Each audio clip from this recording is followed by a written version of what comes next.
Klein Kado.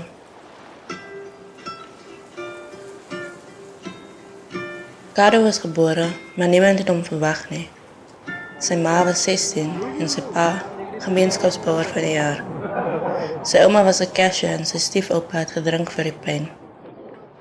Kado was 'n mooi klomp, met donker vel en ligte oë.